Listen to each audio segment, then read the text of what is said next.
Parents et amis, avec Gilles Parent.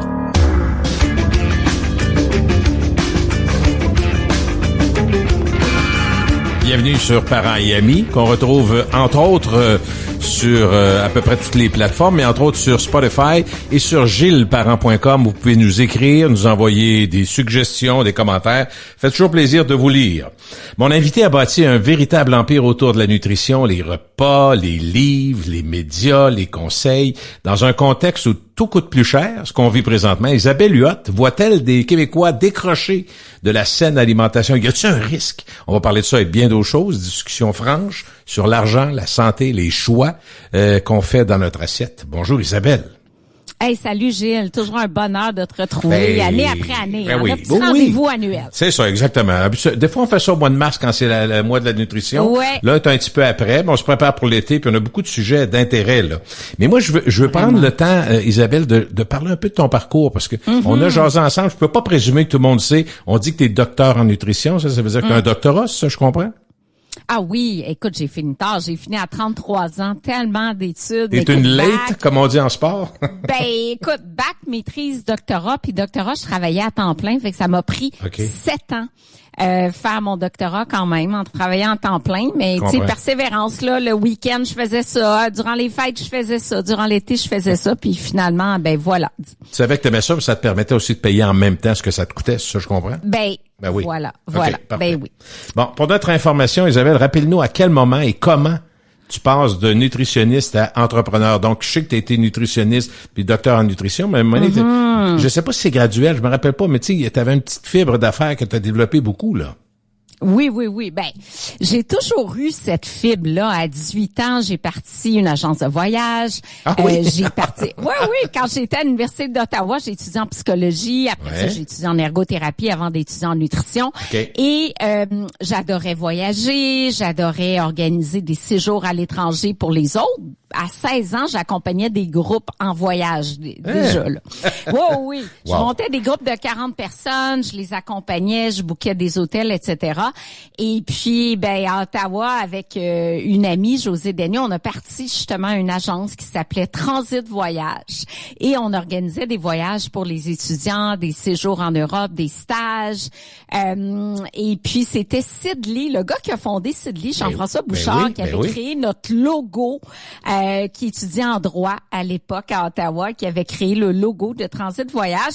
Et après ça, ben j'ai dit, j'avais plein d'amis célibataires, fait que là j'ai dit bon ben là je vais fonder une agence de rencontres. Donc à 18 ans, j'avais l'agence de rencontres à Ottawa. Oui, j'adorais ça là, je louais des salles, j'organisais des matchs avec les étudiants. Donc j'invitais. Là, en quelle année, juste pour me situer un peu, ils avaient à peu près là 88. OK. En 88. Fin 80, parfait.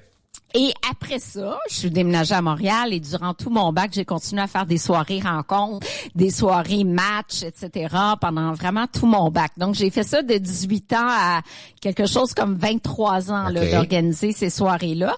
Ensuite, 2003, je finis mon doctorat. J'ai commencé mes chroniques à Salut Bonjour en 2003. Ça fait 23 ans que je suis à Salut Bonjour. Amen.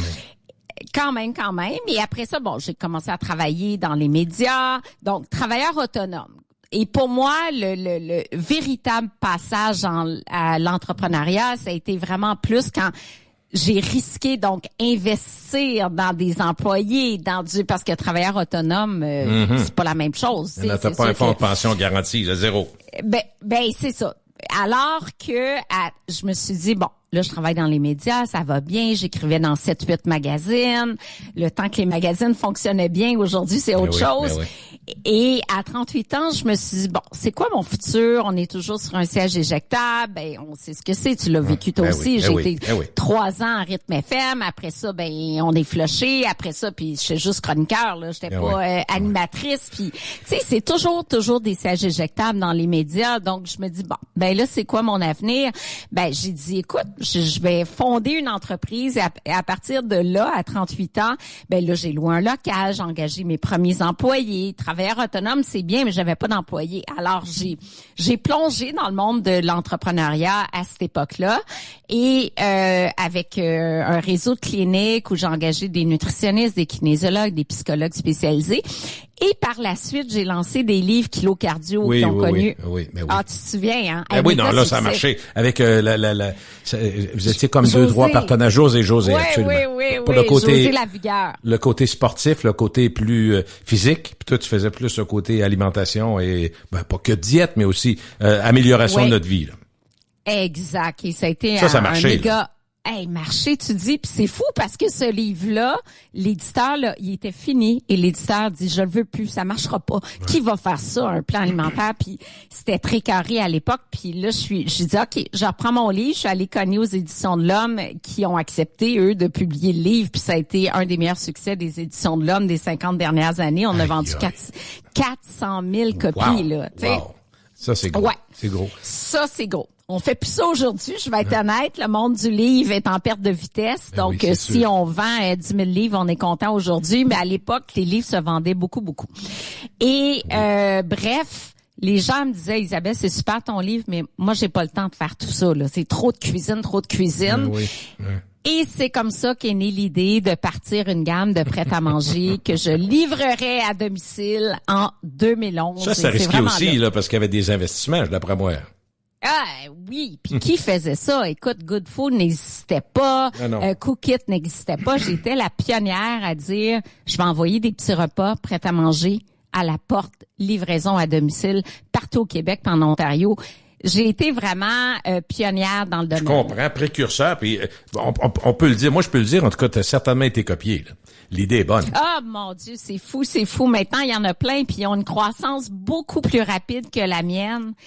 Mais moi, j'avance lentement, mais sûrement. Tu sais, je les vois, là. J'ai dit, voyons, 50 millions de chiffre d'affaires, c'est fou, là, de voir la concurrence autour. Mais qui est rentable? Moi, c'est toujours ça ma question. Ben oui, tu sais, moi, je fais d'économisme. Moi, ma rentabilité, j'ai toujours été rentable. Peut-être que j'avance plus lentement. J'avoue. Mais j'ai pas de dette, puis je suis rentable. Mais c'est nécessaire. Chacun son rythme. C'est un bon enseignement parce que c'est vrai que ces entreprises-là, si je regarde même aux États-Unis et en Europe, il y en a plusieurs qui ont fermé, Isabelle, parce que ça arrive plus, parce qu'il y a d'abord le transport, on sait, le pétrole, c'est du transport. Il y a du transport là-dedans. Fait que toi, tu travailles là, tu as une stratégie, je la vois aller. Là, je suis pas en train de dire que tu oublies ça, mais tu glisses vers les supermarchés, des endroits qui de toute façon ont du piétage, ont de la place. Voilà. C'est des produits qui marchent. Fait, toi, t'évites des frais énormes quotidien et multiplié de transport. C'est pour ça que plusieurs compagnies dans ce domaine-là, à cause de l'emballage, le suremballage, coûte très cher, tu le sais, là, tu connais ça? Ah, non, mais c'est fou, là. Livrer à domicile, mes marges ne font que baisser, là. Puis là,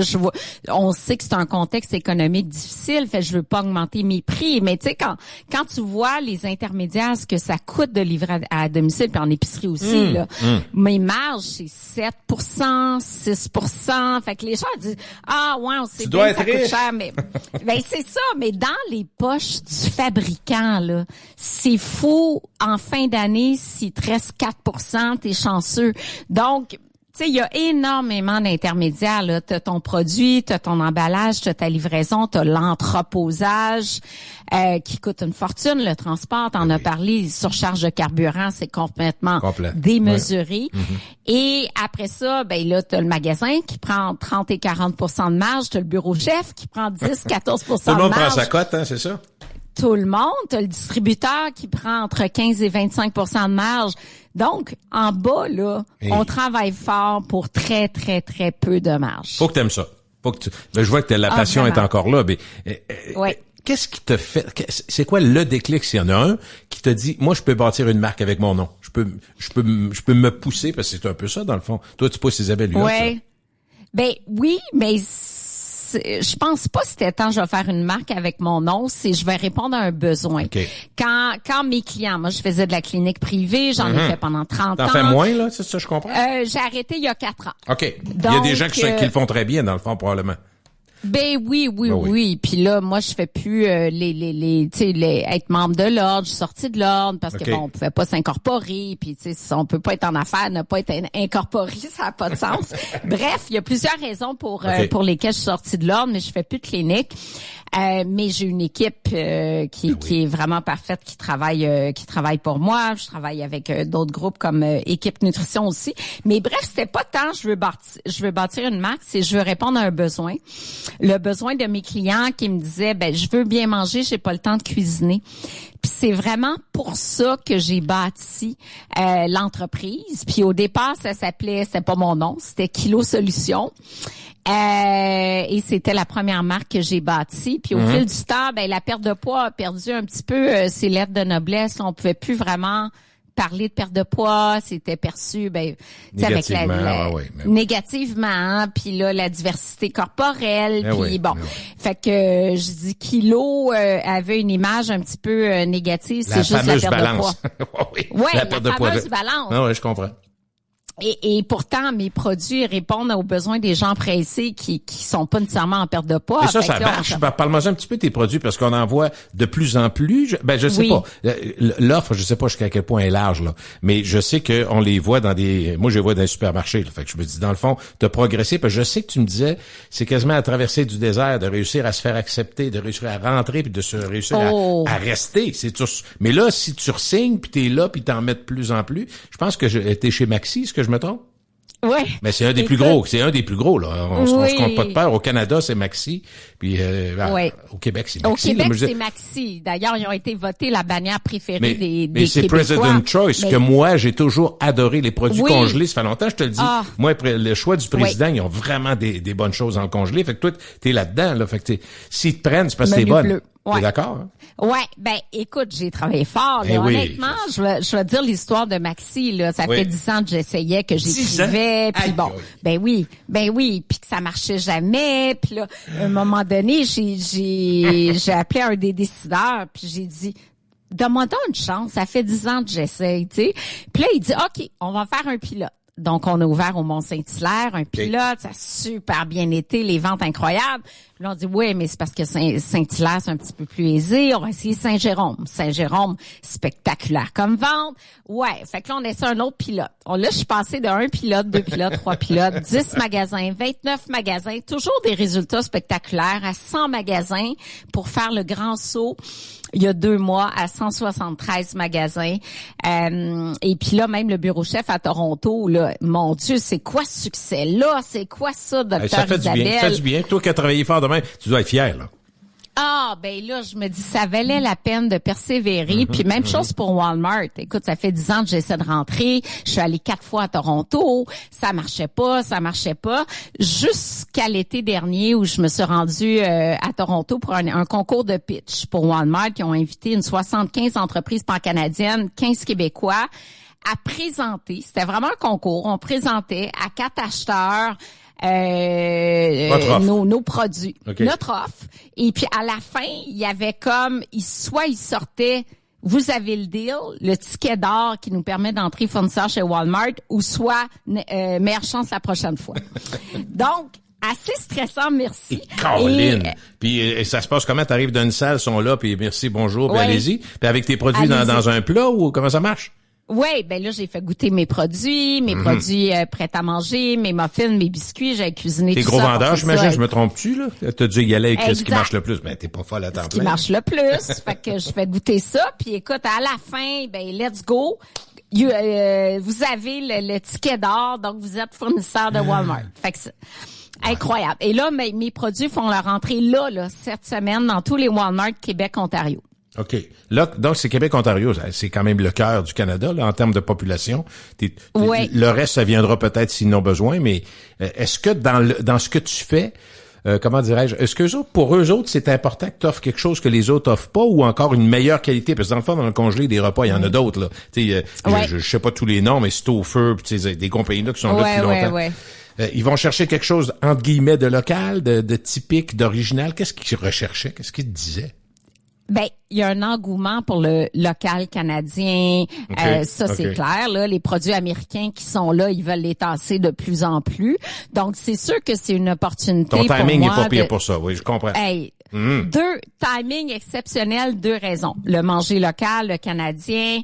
On m'a offert aussi Walmart Canada, là, d'être partout. Le problème, c'est que pour envoyer mes repas congelés dans l'Ouest canadien... Ça va coûter une tasse, c'est ça? C'est ça.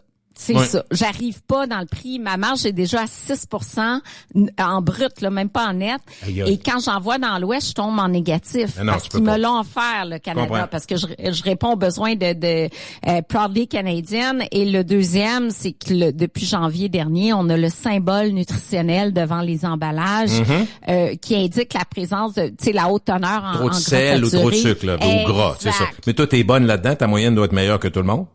Ben, c'est en plein ça. Fait que là, j'ai deux opportunités. J'ai l'opportunité du fait au Canada et l'opportunité, je n'ai pas de symbole nutritionnel sur le devant de l'emballage. Ça, c'est une bonne nouvelle. Donc, mais dis-moi, ça veut dire que si un jour tu y vas, il va falloir que tu aies quelqu'un dans l'Ouest qui fait pour toi les produits à 100% que tu fais. Une usine qui ferait pour Isabelle Luot les produits tels que toi tu fais. C'est comme si tu envoyais la recette avec tous les détails, puis les autres le font pour toi. C'est la seule façon, sinon tu le feras pas. C'est ça, je comprends? Ben, t'as vraiment raison. Je suis en train de regarder qui pourrait faire ces repas-là pour moi dans l'Ouest, ou est-ce que j'envoie un truckload, parce que quand t'as un 53 pieds avec toutes tes palettes de produits et je stocke là-bas au lieu de faire des voyages tous les mois. T'as un gros voyage, mais tu pourrais l'étirer sur les ventes des mois suivants, c'est ça? Exact. Fait que c'est les deux options que je regarde pour l'instant pour permettre de rejoindre ce public-là. Mais j'ai déjà un beau défi avec une marque inconnue en Ontario de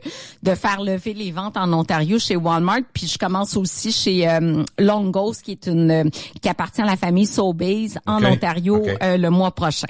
Bon, regarde, en même temps, étape par étape, là, toi, t'avances, pareil. Tu perds pas ton temps, t'avances. Mais dis-moi, juste pour clore sur le côté entrepreneurial, parce qu'on a bien des questions sur la santé puis la nourriture après, mais mettons que je te demandais, à travers tout ce que tu viens de compter ou quelque chose que tu n'as même pas dit, qu'est-ce qui est ton plus gros coup de génie entrepreneurial? Tu dis, ça, là, ça a changé ma business quand j'ai pris cette décision-là. Ben, ce qui a changé, puis c'est vraiment cette année, puis c'est drôle, hein, parce que l'année passée, je me disais, il me semble que je l'ai amené jusqu'au bout, cette business-là. Ça fait, tu sais, ça fait 15 ans. J'ai peut-être fait le tour, tu t'es posé la question. Ouais, je me suis posé la question. J'ai lancé mes cosmétiques il y a 2 ans. Est-ce que je devrais comme laisser tomber la business? Est-ce que je devrais la vendre? Parce que on dirait que je pivote, tu sais, plus 5%, moins 5%. J'arrive plus à avoir un levier. Puis moi, je suis très stimulée par la croissance. Puis là, je me suis dit, ben, je vais donner un dernier coup au cas où que je suis encore capable de l'amener plus loin. Et mon dernier coup, après, tu sais, tout a explosé. Puis là, je me dis, c'est quoi mon meilleur coup? C'est d'avoir persévéré puis de dire l'été dernier, je relance pour une dernière fois le groupe Loblaw avec Maxi. Je relance, ben là, j'ai eu Walmart, tu sais, que j'étais conviée à l'événement. Je pense que c'est les deux plus gros dans l'alimentation. On parle beaucoup de Costco, mais en termes de volume, c'est parce que Walmart est tellement gros, tellement présent partout que là, tu ratisses plus large, là, c'est sûr. Ben oui, puis j'ai signé Costco aussi. Je rentre la semaine prochaine. Bon, tant qu'à faire. Est-ce que tu penses qu'un et l'autre se surveillent? Tu sais, quand tu rentres à une place, mettons que toi tu rentres chez Maxi, c'est l'aube là, c'est le choix du président, c'est le plus gros au Canada, c'est pas compliqué là au Canada en termes canadiens. Fait que tu rentres là, les autres doivent, tu sais, quand ils savent que t'es dans le collimateur, on va dire attends, on va regarder ça, Isabelle Huot, Christy, si au Maxi le prix de, mais ça doit jouer. Écoute, t'as vu juste, je suis tellement sollicitée et par des courtiers qui veulent me représenter, alors que j'avais de la misère à me trouver des courtiers il y a 3 ans. Toi, t'as 4%, mais tu vas leur donner 2% pour le fun? Ben non. Justement, les courtiers, tu sais, qui avant, ils disaient non, moi, c'est un prix fixe, 5 000, t'as pas assez de chiffre d'affaires, 5 000 par mois, sinon rien. Et là, ils me courent après les courtiers. J'ai jamais eu ça. Et les autres bannières m'appellent. Hey, comment ça, j'ai juste 5 produits, puis le concurrent, il y en a 10. J'en veux 10, moi aussi. Écoute, c'est un beau problème, là, t'as un beau problème. Le vent tourne. J'ai envie de dire, hey, enfin, ça pour ma fin de carrière, mais je veux pas prendre ma retraite parce que je suis workaholic, mais tu sais, c'est comme le vent tourne, enfin. Enfin, oui, parce que t'aurais pu démissionner avant, là. Oui, vraiment. Tu sais, j'étais comme bon, ben là, on va arrêter ça. Je travaille trop, puis il y a plus de croissance, puis on laisse tomber. Donc voilà. Là, je suis encore très motivée. Y a-tu, je sais que t'es assez transparente, c'est pour ça que je te pose la question. Y a-tu une erreur qui t'a coûté vraiment cher dans cette périple-là de l'alimentation? Des mauvais partenariats, ça, vraiment, j'en ai eu. Des mauvais contrats, des mauvais partenariats. Quelqu'un qui est parti avec mes recettes, qui a lancé ses trucs de son bar. C'est arrivé tant dans mes cosmétiques que dans ma gamme alimentaire, tu sais, des contrats pas assez protégés ou moi Sa confiance au monde. T'es une fille naturellement ouverte. C'est ça. OK. Oui. Je suis, c'est ça. Je malgré que j'ai un sens des affaires, je reste, comment on dit ça? Le mot me vient pas en tête, là. Naïve. Naïve un peu, voilà. OK, ouais, c'est ça. Je reste, tu sais, tout le monde il est fin, là, ouais, c'est ça. Moi, ouais, mais je te dirais que dans ma carrière, moi, j'ai travaillé, mais sais-tu, j'avais recommencé sur plusieurs me le demandent. J'ai fait 40 ans de radio, puis je fais encore des podcasts, mais on me dit, mais j'ai dit, moi, j'ai toujours fait confiance aux gens. Ça me nuit à quelques moments stratégiques, là, dont la fin vraiment. Mais je te dirais, si j'avais recommencé, j'ai tellement eu de plaisir à travailler avec des gens à qui je faisais confiance, qui m'en ont donné beaucoup, qui m'ont aidé à être meilleur. Fait que je changerais pas ça. Puis je pense que tu dirais probablement la même chose. T'as pas aimé ça, mais t'as fait tellement de belles rencontres, t'as fait des choses qui ont marché, t'as eu confiance en des gens qui t'ont fait confiance aussi. Oui, puis on apprend de ses erreurs aussi. On dit la prochaine fois je vais faire mieux ou tu sais tous les défis qu'on a dans la vie ou en affaires, à chaque fois c'est une source d'apprentissage.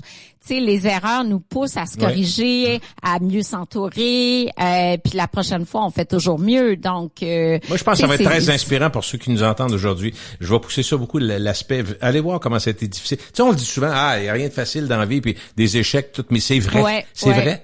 C'est vrai, tu peux pas avoir un long fleuve tranquille, tout va bien tout le temps, c'est impossible. Ben non, c'est constamment se relever puis c'est comme ça qu'on devient plus fort aussi puis que on est en mode solution dans l'entrepreneuriat, on est beaucoup toujours en mode solution, on dirait qu'on a des feux à éteindre tous les jours.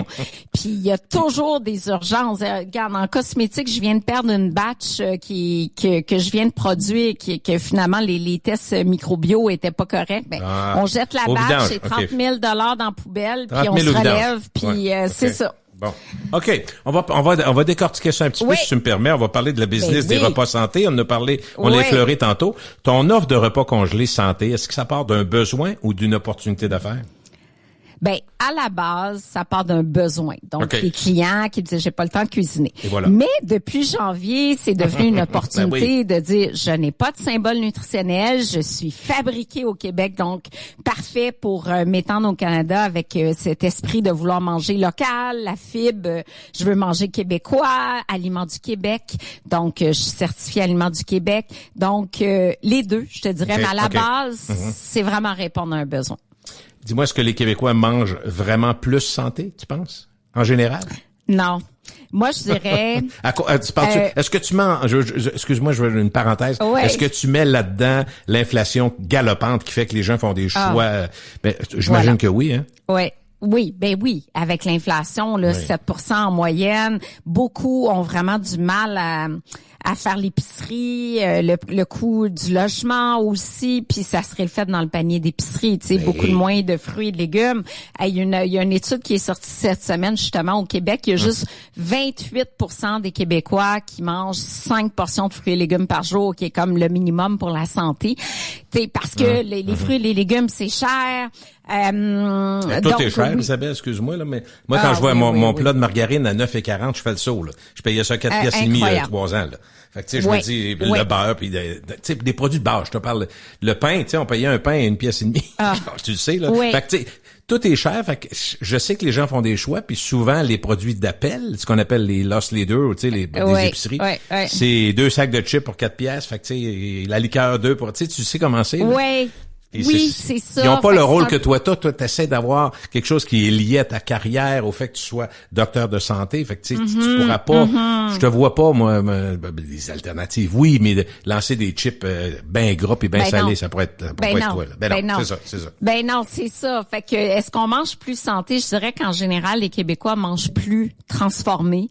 Tu sais, on dirait qu'il y a moins de temps dans la cuisine. Puis c'est drôle parce que j'ai fait avec mon livre Stop au sucre qui a été lancé cette année. C'est beaucoup de cuisine, beaucoup de légumineuses, des aliments qui sont pas très chers. Puis les gens qui ont suivi mon livre à la lettre m'ont dit, peux-tu croire, Isabelle, qu'en cuisinant avec ton livre, je sauve 80 $ d'épicerie par semaine? Arrête.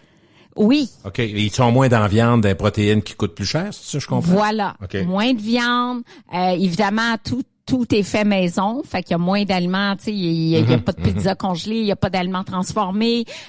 On cuisine tous les repas. Fait qu'à partir, puis on mange moins, on va se le dire, parce que mes menus sont autour de 1700 calories. Fait que, tu sais, c'est sûr qu'on mange pas 3000 calories non plus. Non. Et, fait que tu peux perdre du poids tout en mangeant bien, c'est ça? Ben oui. Là, écoute, avant qu'on rentre en podcast ensemble, en balado, j'ai une cliente qui était là de ma cohorte Stop au sucre. Elle dit, Isabelle, j'ai perdu 25 livres. Et puis, ça me coûte moins cher qu'avant. Ben ça, c'est les plus beaux cadeaux, là, de dire, hey, j'économise sur mon panier d'épicerie. Par contre, il y a des lentilles, il y a des pois chiches, il y a des fèves rouges, tu sais, il y a des aliments qui sont pas très chers sur le marché. Puis tu sais, souvent, ben comme on a un menu à suivre, on travaille avec les fruits surgelés parce que les fruits surgelés, c'est une façon d'économiser, t'as pas de perte. Moi, j'achète beaucoup d'ailleurs, j'en regarde tout le temps parce que oui, t'as pas de perte, puis c'est bon. Tu sais, des fèves, du maïs là, le maïs surgelé, je fais des soupes. Tu sais que je suis monsieur soupe là, mais c'est des petits pois verts, moi c'est maintenant. Des petits pois verts, c'est drôle parce que quand on va en Europe, et je sais que tu voyages, mais quand on va en Europe, surtout dans le sud de l'Europe, tu te rends compte que dans à peu près toutes les salades, il y a tout le temps des petits pois verts. Je dis, mon Dieu, nous autres, c'était les pois verts pas mangeables dans des boîtes de trop mouillées, mouchées. Mais là, quand t'achètes du congelé, tu mets juste un petit peu d'huile d'olive là-dedans. C'est les pois, c'est le cœur. Hein? Je suis tellement d'accord avec toi. Mes 2 légumes préférés congelés, c'est les pois verts et le maïs. C'est sûr. C'est incroyable. Tu sais, tu te fais un chili, même végé, tu peux mettre du maïs. C'est vraiment bon. Dans du riz, tu tires ça là-dedans, mettre un peu de légumes, c'est bon, là. Ah non, c'est vrai. Le pois vert avec un risotto malade. Et dis-moi, dans tes produits congelés ou dans les produits congelés, qu'est-ce qui cartonne le plus? Les 2-3 affaires qui marchent le plus, que les gens achètent le plus? Mon poulet Général Tao. OK. Qui est pas frit, qui est moins sucré. Et mon poulet teriyaki. Je te dirais, c'est pas mal les 2 plus grands vendeurs qu'on a là dans des produits, entre autres chez Maxi, Super C Métro, OK. La compétition, dans le fond, est-ce que toi, tu regardes ça ou tu fais tes affaires à toi? Il y en a de la compétition. Moi, je regarde beaucoup. Je fais un benchmark de tout ce qui se fait en ligne. Le goût ou encore le coût? Mais tu regardes tout? Le coût, le goût? Je regarde le prix, le goût, est-ce que l'abonnement est obligatoire, la quantité. En épicerie, à chaque fois que je présente un détaillant, avant j'ai fait mes devoirs, donc je suis allée voir, que ce soit Walmart, Costco, peu importe, je suis allée voir qu'est-ce qui s'offre, à quel prix, le prix aux 100 grammes, parce qu'il y en a des fois, c'est des quantités de 250 grammes, moi je suis à 350 grammes. Même ma barre protéinée que je lance chez Costco dans 2 semaines, j'ai tout comparé les barres protéinées du marché, tant pour la valeur nutritive que pour le prix.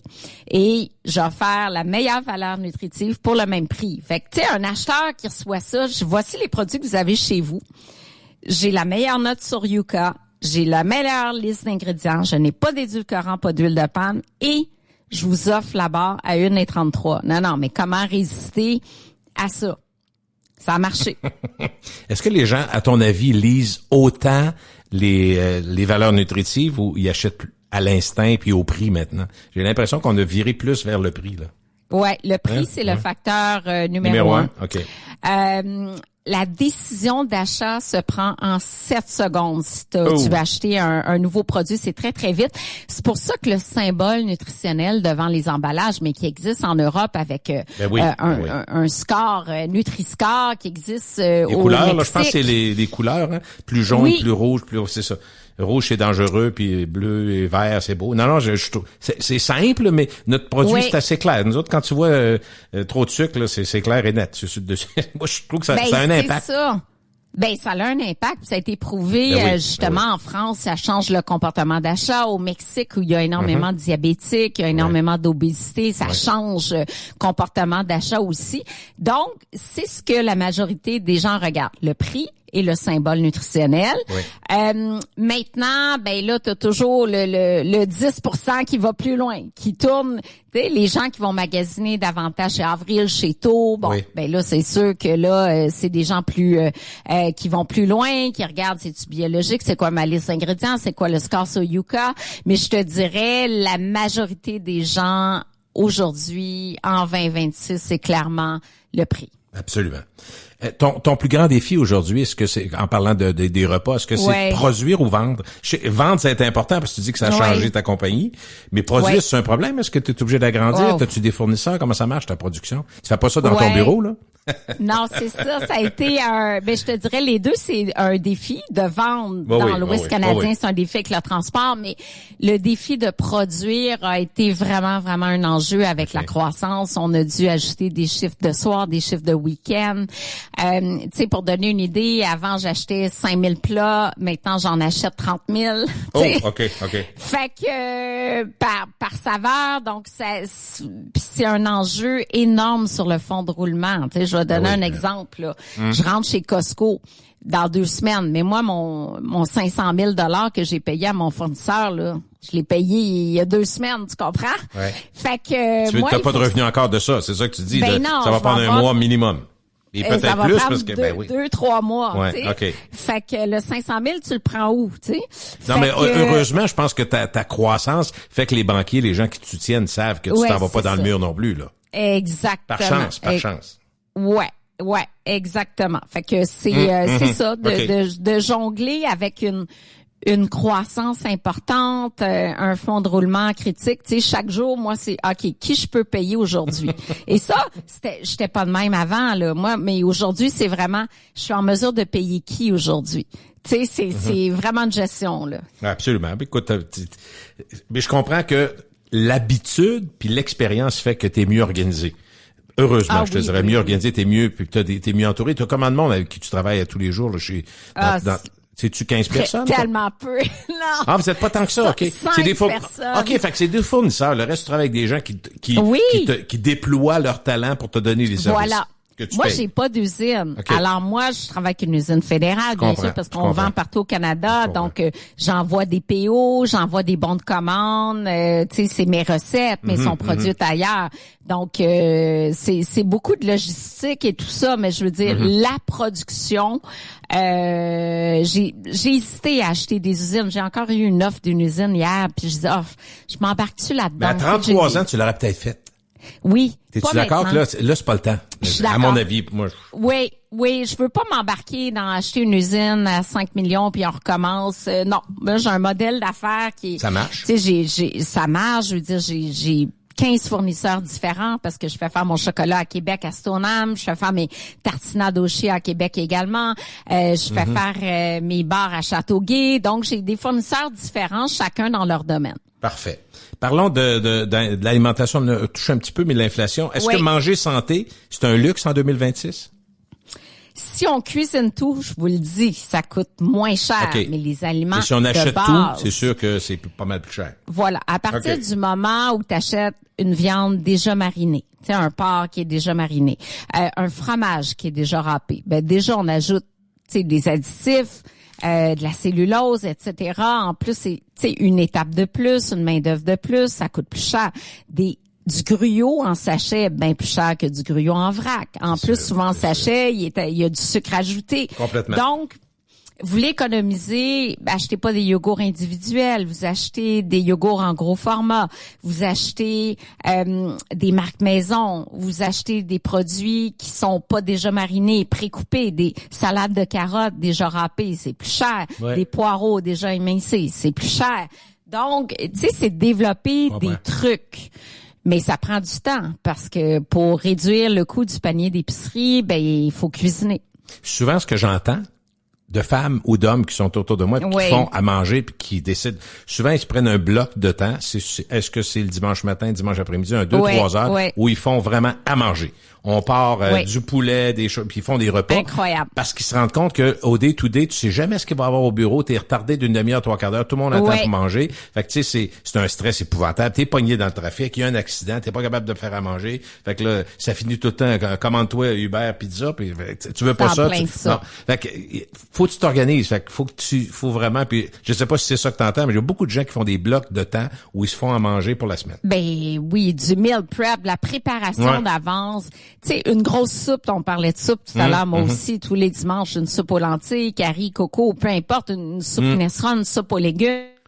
Tu sais, de faire d'avance des muffins au son, de faire d'avance des choses pour gagner du temps. Des bons dépanneurs, puis tu gagnes du temps, effectivement. Ouais. Oui.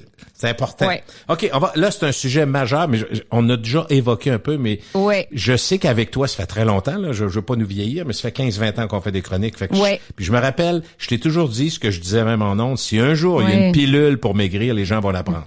Ouais. Fait que là, j'en arrive à Ozempic, parce qu'au départ, c'est la piqûre pour les gens qui ont un problème de diabète, qu'on sait, là. Mais on apprend avec les recherches récentes, c'est un peu étonnant, mais en même temps, ça explique l'intérêt.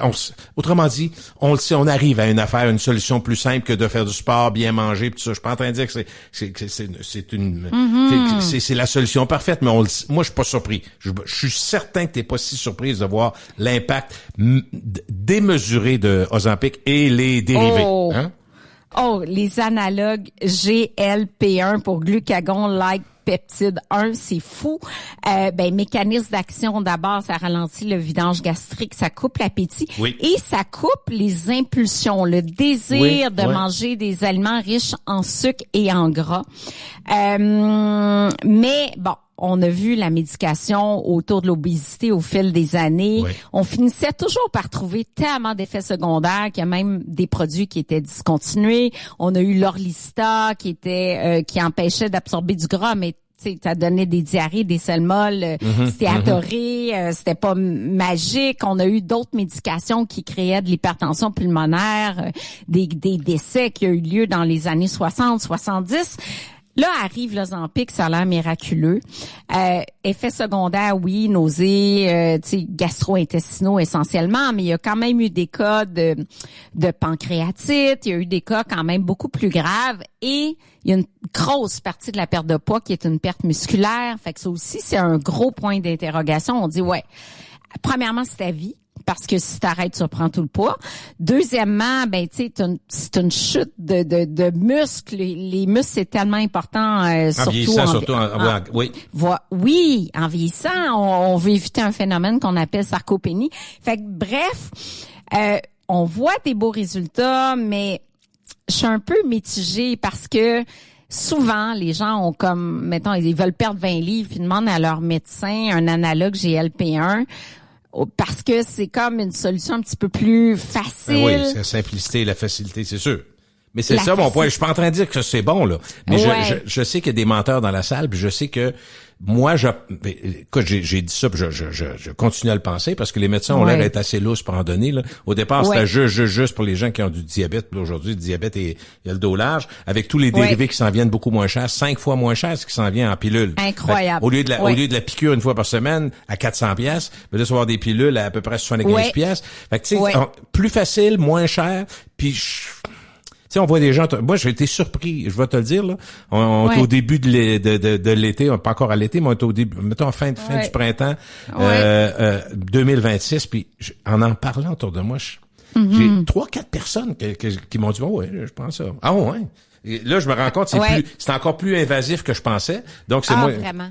Et sais-tu quoi? Tu sais, maintenant, l'obésité est définie par même le Collège des médecins, l'OMS, comme une maladie. Fait qu'à partir du moment où tu dis l'obésité, c'est plus comme avant un facteur de risque des maladies comme le diabète, maladie cardiovasculaire, à partir du moment où la définition c'est une maladie, tu le traites comme une maladie. Et le traitement d'une maladie, c'est quoi? L'opération, la chirurgie bariatrique ou la médication. Fait que c'est comme si les habitudes de vie deviennent secondaires, dans le sens où tu dis, c'est une maladie, on traite médicaments ou chirurgie. Alors qu'on oublie le travail, premièrement, en prévention. Les enfants d'aujourd'hui qui mangent mal, qui sont diabétiques, qui ont un foie gras non alcoolique, qui ont 7, 8 ans, ils ont déjà aucun sens à cet âge-là parce qu'ils mangent mal, parce qu'ils bougent plus. Tu sais, je trouve qu'on fonce dans un mur à ne pas dire, attends, la prévention, c'est la clé. Donc, travaillons sur notre jeunesse. Et deuxièmement, avant de prescrire une chirurgie ou de prendre une médication, travaillons sur les habitudes de vie, là. Ma crainte, puis je l'ai dit, peu importe la raison, parce que toi, mettons que tu seras la raison, puis moi, je suis l'observateur de tous les phénomènes sociaux. Moi, j'ai dit que ça va devenir, à mon avis, assez rapidement, comme les pilules pour la pression et le cholestérol. Tu vas avoir des gens qui vont prendre les trois. Ah oui.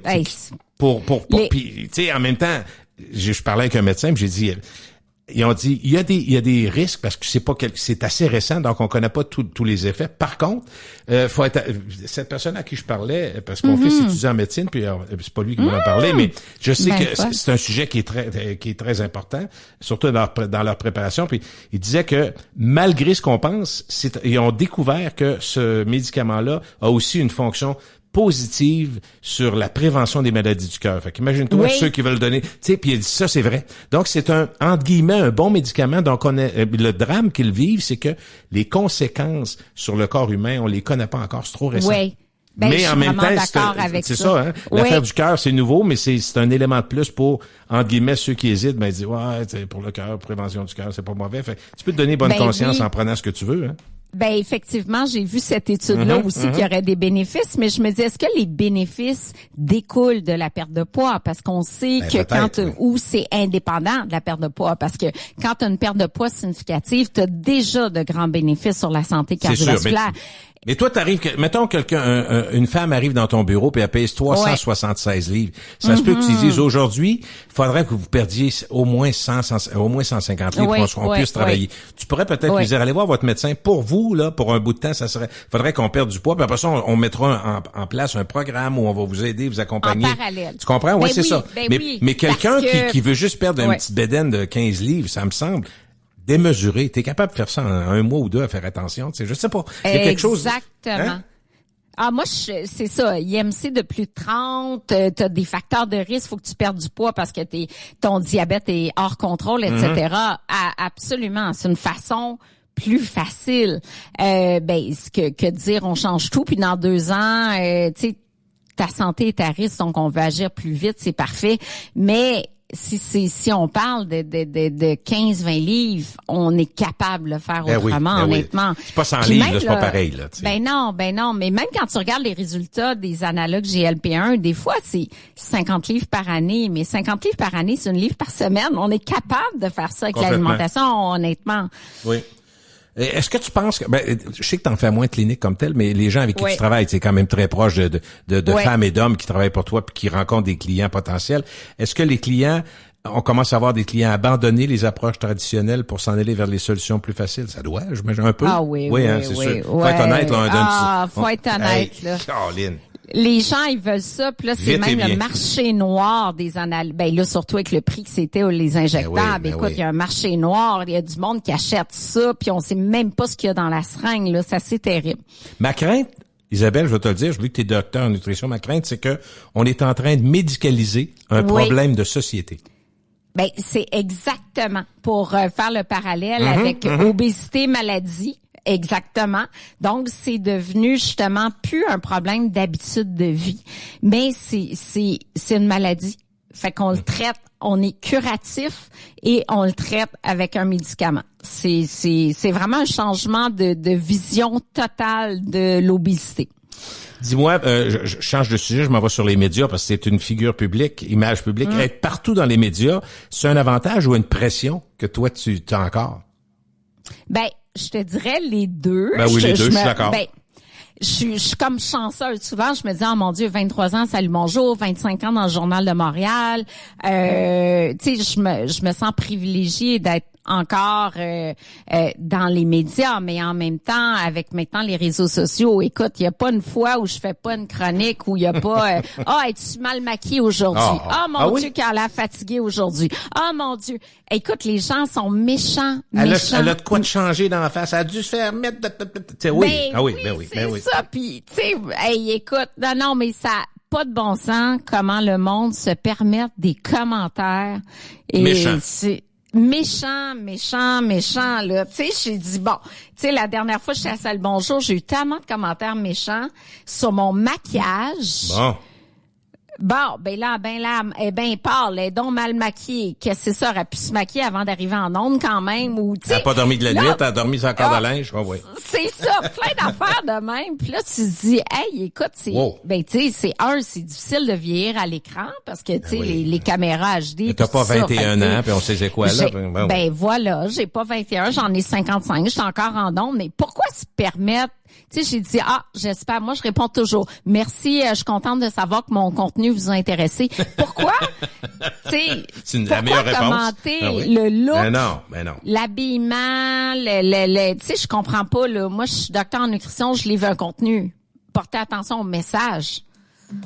Est-ce que la nutrition comme telle, est-ce que les réseaux sociaux ont fait du bien ou du mal? Parce qu'il y a une démocratisation, mais en même temps, il y a un défoulement assez fou, là. Toi, là, on parle de ton image à la télé, mais en général, les réseaux sociaux, le monde, d'abord, ils ont des faux noms, des faux, terrible. Des faux comptes. Ben, moi, je retournerais en arrière, pas de Facebook, pas de réseaux sociaux. Tu vivrais bien avec ça, hein? Mon Dieu. Oui. Moi, les médias, on retombe aux médias traditionnels, on oublie les réseaux sociaux. Ben, premièrement, je trouve beaucoup qu'il y a trop d'influenceurs qui, tu sais, c'est quoi l'avenir des influenceurs? Les pseudo-experts, c'est partout, là, sur Instagram, sur TikTok, puis des gens qui connaissent rien là-dedans, mais qui vont pousser quelque chose par des, comment dirais-je, par du goût, là, tu sais, ils vont dire, cette poutine-là, tu sais ce que je veux dire, je donnerais un 8 sur 10, un 9 sur 10. Fait que là, c'est comme si on oubliait que c'est de la, tu sais, ça reste une affaire que tu manges une fois par 2 mois, une poutine, c'est pas un repas santé, là. Ben non. Puis il y a un fléau de coach santé sur Instagram, TikTok, oui, absolument.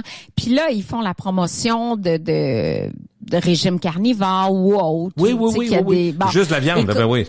Ouais. Puis tu sais des entraîneurs, puis des monsieur muscles qui font ça, puis écoute, ça m'inquiète tout ce qu'on peut voir. Ils vendent des produits, moi j'en connais là, qui vendent des pilules, des paquets de pots de pilules, tu sais pas trop c'est quoi, mais des protéines, des ci, des ça. Puis souvent ils savent, tu sais honnêtement, ils savent pas tant que ça ce qu'ils vendent, là. Ils veulent vendre. Exact. Parlant de pilules, il y a une dame qui est venue me voir, j'étais en démo en fin de semaine, c'est ça. Elle dit vous faites l'annonce de Blood Support, qui est un médicament, mais c'est pas vrai. On a volé mon image, mon identité, mais c'est vraiment moi, Gilles. C'est moi à l'écran, dans ma c'est toi, puis c'est ta voix, puis c'est toi. OK, oui, Seigneur. C'est ça. Fait que c'est du deep fake, là, je pense. Bon.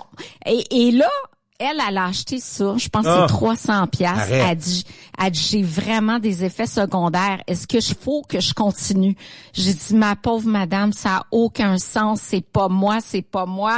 Écoute, c'est ça les réseaux sociaux. Sur Facebook, on a truqué mon image. On met ça en pub. On fait la même chose avec des endocrinologues qui sont connus. Et on vend des produits, full publicité sur Facebook, des affaires qui ont pas d'allure. Avec ton image, ton nom et tout. Oui. Et les gens se font prendre parce qu'encore une fois, ils recherchent la solution miracle. Les miracles, voilà. Puis toi, j'imagine que tu laisses pas aller. T'es pas la seule, là. Il y a beaucoup de vedettes qui se font faire la même chose, là. Y a-tu un regroupement de gens plus connus ou des gens de médias qui surveillent ça ou que, je sais pas? Oui. Ben là, moi, j'ai dénoncé à JE. On a fait un reportage à JE. On a aussi Marc-Claude Barrette qui a pris le dossier parce qu'elle aussi, on s'est fait voler son image, je me souviens plus pour quel produit. Fait mais honnêtement, sont tellement forts à JE, je me souviens, on a trouvé une cellule en Russie tu sais, c'est pas des gens au Québec, là, qui font ça. C'est du mondial, oui. Oui. C'est très, très dur de les faire arrêter. Puis on a beau signaler toutes les publicités sur Facebook. Change de nom, change de chose, change de site. Fait qu'ils bougent tout le temps. Ça. Tu penses que tu les as trouvés, puis là, ils sont plus là, c'est ça? Ils sont plus là, exactement. Au plaisir. Ça, c'est le côté, c'est plate d'en parler, mais c'est un côté décevant de ton image publique. T'as du bon, là. Oui. Évidemment, tu te fais connaître, tu t'es fait connaître, ça t'a pas nuit. Mais en tout cas, là, il te reste des défis ou tu n'as assez, tu as une bonne année? Mon Dieu, j'ai une bonne année. Mais là, j'ai des gros défis là que c'est quelque chose de listé partout au Canada, mais il faut que ça vende. Oui. Ça sort des tablettes là. Si ça reste là, sur la tablette, je finis là parce qu'il n'y a pas un autre magasin qui va vouloir me lister si les résultats que j'ai dans les prochains mois ne sont pas bons. C'est-tu stressant quand t'attends ça? T'as ça quand? Une fois par mois ou comment ça marche les résultats, les ventes en magasin? Aux 3 mois à peu près. Oh, OK. Ouais. aux 3 mois. Fait que ça, c'est un gros défi. C'est assez long, Puis, moi, je trouve ça long. Ah, c'est long. Mettons, Puis tu vois que ça marche pas pantoute après 3 mois, tu dis, il me semble, je sais pas. Ça m'énerve. Ouais.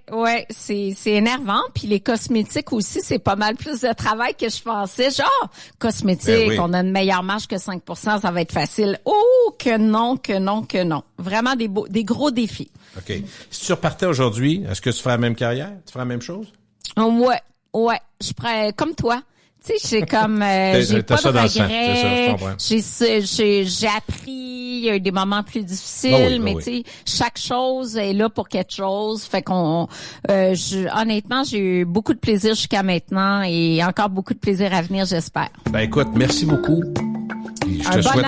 Oui, on s'en reparle, c'est sûr. On s'en reparle. Un vieux couple. Oui.